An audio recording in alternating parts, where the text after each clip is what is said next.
be working with you, I know. Senator Crapo.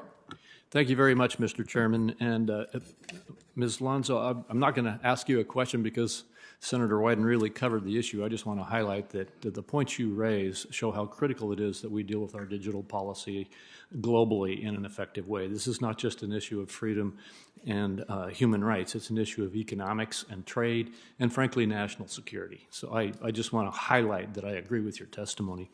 I want to go first to Ms. Lauritsen. You already answered this question, but I want to ask it again and ask you to just briefly restate your position here because it's so important. I'm glad that the administration's proposed IPEF may include what it describes as binding rules, particularly if they extend to digital trade and agriculture market access and so forth. But to ensure that our free trade agreement rules are binding because we can enforce them through dispute settlement provisions is key, in my opinion. Are binding rules possible if an IPEF, if it lacks a dispute resolution mechanism? I guess I would suggest in response, Senator, that there are different types of dispute resolution mechanisms. Clearly having something that's binding, such as what Congress has already approved in USMCA, is very helpful. But other mechanisms can also be through mediation or actually forcing your trade and your agriculture officials to sit down and hash out how to fix particular problems. But clearly having a binding agreement is critical in the end if all else fails.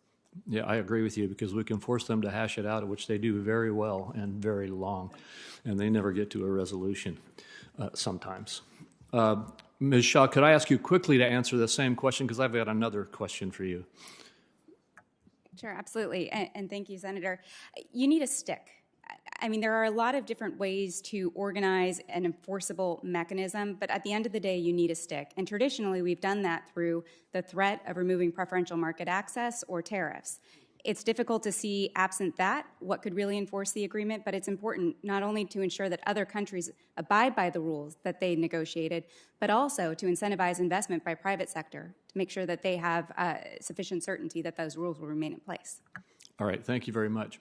And Ms. Shaw, your expertise is quite unique. You were a former negotiator at the Trans-Pacific Partnership talks, also a key Trump administration official with responsibility for managing the U.S. economic relationship with China. And TPP is now claimed to be outdated with respect to China because it was negotiated during the Obama administration so long ago. Every witness, as I understood your testimony, agreed that we've got to get engaged. We've got to get off the sidelines and back in the game. But it's not clear that there's agreement among the witnesses as to what that engagement should look like. We have the IPEF, which we've heard some discussion about, that appears to be the current approach that the administration is pursuing. We have the TPP, or maybe it's now the CPTPP. It's kind of unclear whether that's one or two different things.